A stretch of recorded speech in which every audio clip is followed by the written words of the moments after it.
back to MTR Masala Abhiruchi. Okay. So వదలేదు నువ్వు మర్చిపోలేదు ఎదురుగుండా కూర్చొని కవిత గారు ఏం చెప్తారా ఎలాగా అని చెప్పేసి వెయిట్ చేస్తున్నారు. టఫ్ క్వశ్చన్ కానీ ఏంటంటే నాకు నిజంగా తెలీదు. మీరు చెప్పడమే ఇంత అందమైన ఇంత యంగ్ గర్ల్స్ నేను బాగున్నాను అందంగా ఉన్నాను అని ఇలా ఎంతోమంది చెప్తూ ఉంటే ఆ ఆనందంలో నాకేమవుతుందంటే ఇంకొక 10 సంవత్సరాలు నాకు అంటే ఇంకా గ్లోతో ఉన్న ఒక బెటర్ లైఫ్ వస్తుంది అనమాట. ఇదంతా ఎనర్జెటిక్ వర్డ్స్ అనమాట. అది ఎంతవరకు నిజమో నాకు తెలియదు. అంటే కవిత గారు యాక్చువల్గా మీరు ఏదో అలా మేము మెచ్చుకోవటం అలా అని చెప్పి మీరు మాట దాటేస్తున్నారు. అసలైన సీక్రెట్ ఏదో ఉంది, అది మీరు చెప్పేదాకా మేమైతే వదలము. అది వంట చేస్తూ మీరు చెప్పండి మాకు. సో మరి ఇప్పుడు ఊరించే వంటలు ఏం చేస్తున్నారు? ఒక వెరైటీలో వెళ్దాము ఇప్పుడు. ఓకే, పన్నీర్ బిర్యానీ. జనరల్గా ఏంటంటే చికెన్ బిర్యానీ, మటన్ బిర్యానీ, కీమా బిర్యానీ, ఏంటది ప్రాన్స్ బిర్యానీ లేదా వెజిటబుల్ బిర్యానీ అంటూ ఉంటారు. బట్ నేను పక్కా వెజిటేరియన్. బట్ అన్ని వినాయక చవితి కాబట్టి ఈ రోజు పన్నీర్ అంటే చాలా మందికి ఇష్టం. So we can make paneer biryani. Okay, మరి ఊరించే వంటలో ఇప్పుడు పన్నీర్ బిర్యానీ.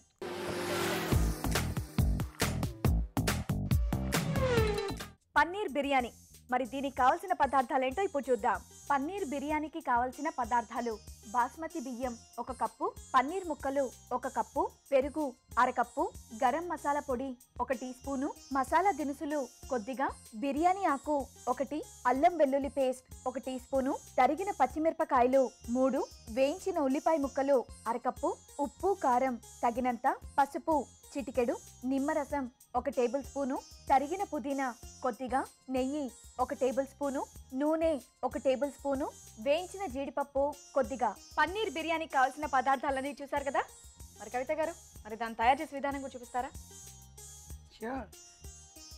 పెరుగు, ఓకే, తగినంత గరం మసాలా, అల్లం ఇలాగ మనం పేస్ట్గా చేసుకొని, పచ్చిమిరపకాయలు, అలాగే ఈ ఆనియన్స్ చీలికల్లా కోసుకొని దాన్ని గోల్డెన్ బ్రౌన్ రావాలి. తగినంత పచ్చిమిరపకాయలు వేసుకున్నారు కాబట్టి అలాగే ఉప్పు, పసుపు, నిమ్మరసం, పుదీనాకు. ఏంటంటే ఇవన్నీ మనం పన్నీర్ని కొంచెం సేపు మ్యారినేట్ చేసుకోవాలి, కొంచెంసేపు నానబెట్టుకోవాలి. అదేమవుతుందంటే then you get all the good taste అనమాట. పన్నీర్కి కూడా మంచి ఫ్లేవర్ అనేది యాడ్ అయిపోతుంది. ఇది టోటల్గా మనం మిక్స్ చేసుకొని మంచి ఫ్లేవర్ కూడా వస్తుంది యాక్చువల్గా. So now is done.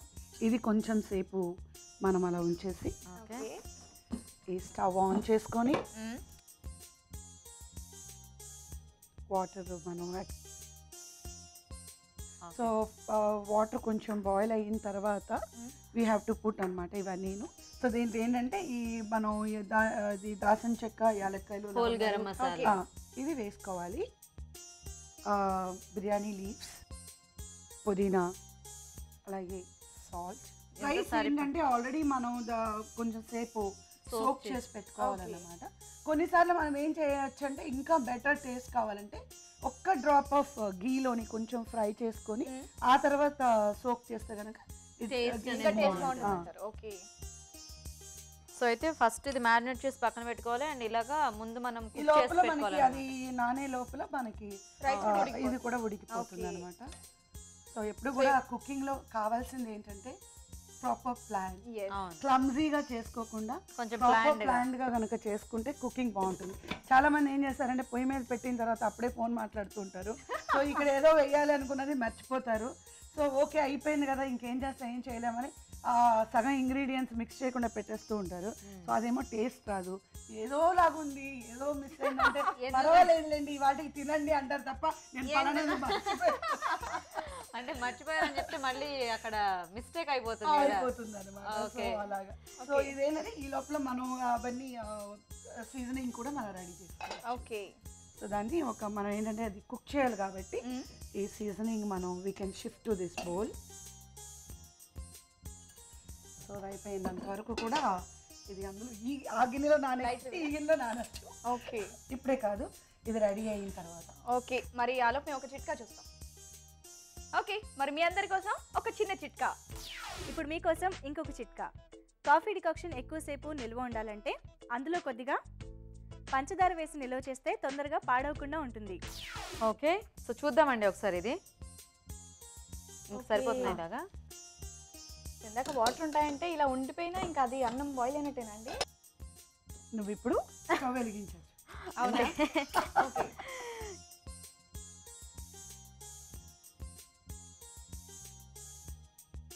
Rice దీనిపైన వేసిన తర్వాత కొంచెం నెయ్యి వేసి, ఆ, ఇలా వేగించిన జీడిపప్పు, ఇందాక మనం కొంచెం ఆనియన్స్ తీసి పెట్టాం కాబట్టి ఓకే. సో అది కూడా పైన మనం ఓకే. డెకరేషన్ లాగే ఉంటుంది తీసిన తర్వాత వేసి ఇప్పుడు స్టవ్ ఆన్ చేసి అదేంటంటే మనం ఆల్రెడీ అన్నీ కుక్ అయి ఉన్నాయి కాబట్టి ఒక 7 minutes అయితే సరిపోతుంది. ఓకే, సో కవిత గారు అంటే ఫస్ట్ హీరోయిన్గా చక్కగా మంచి మంచి సినిమాలు చేశారు.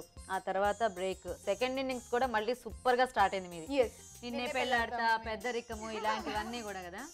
సో ఆ సెకండ్ ఇన్నింగ్స్ని ఎలా ఎంజాయ్ చేశారు? అండ్ అప్పుడు సెకండ్ ఇన్నింగ్స్కి ఇంకా చాలా బిజీ అయిపోయారు, అంటే 4 languagesలో చేయటము, క్యారెక్టర్స్ చేయటం మంచి మంచివి. సో ఆ సెకండ్ ఇన్నింగ్స్ ఎలా ఎంజాయ్ చేశారు మీరు? సో నిన్నే పిల్లాడితో ఏంటంటే యాప్ట్ అనమాట.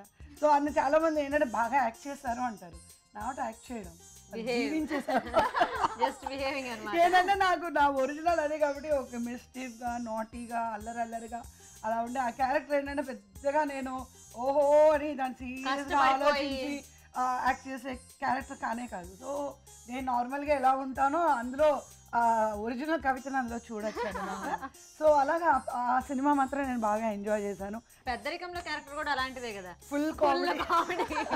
ఎందుకంటే చంద్రమోహన్ గారు, జగపతి గారు, అంటే ఈ కాంబినేషన్, మీ డైలాగ్స్ కానీ నాకేంటంటే change over the face of character కొంచెం టైం పట్టింది. అంటే నాకు ఆ హుందాతనంగా ఉండడం అలా అనేది కొంచెం ఇబ్బంది, కొంచెం కష్టపడాలన్నమాట. ఓహో నేను మర్చిపోయి, ఓ నేను మదర్ క్యారెక్టర్ కదా, ఓ నేను ఇలాగే ఉండాలి, ఇలా మాట్లాడాలి అని.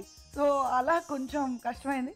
బట్ ఇప్పుడు సెటిల్డ్, ఇప్పుడు నేను చేయగలను. ఇప్పుడు బామ్మ క్యారెక్టర్ ఇచ్చినా కూడా సెటిల్డ్గా చేయగలను. సో ఇప్పుడు అలవాటు అయిపోయింది కదా, ఓకే నేను ఒక క్యారెక్టర్ ఆర్టిస్ట్, నేను ఇలాగే ఉండాలి అని చెప్పి. కాకపోతే మళ్ళీ నాకు ఆశ ఉంది, అందరూ అడుగుతున్నారు మీరు నిన్నే పెళ్ళాడతా లాగా మళ్ళీ ఒక సినిమా మీరు చెయ్యాలి అని. అవును, so hope for the best. అంతే ఖచ్చితంగా, ఎందుకంటే మిమ్మల్ని ఆ టైప్ క్యారెక్టర్లో మళ్ళీ చూస్తాం, చూడొచ్చు అనుకుంటున్నాను. ఒకసారి అది చూద్దామా? ఏంటంటే అడుగున ఆ గ్రేవీ ఉంది, పైన రైస్ ఉంది కాబట్టి ఇలాగ ఈవెన్గా మొత్తం గ్రేవీను రైస్ మనం మిక్స్ చేసుకోవచ్చు. Yes, done. స్టవ్ ఆఫ్ చేసేయచ్చు. సో డెఫినెట్గా మీరు ఇద్దరు ఇష్టపడతారని అనుకుంటున్నాను. అసలు ఆ స్మెల్ కి ఇప్పటికే చాలా రకంగా ఉంది. ఎప్పుడో వద్దా, ఎప్పుడో దేవుడికి ప్రసాదం పెడతాం, దేవుడికి నైవేద్యం పెడతావా?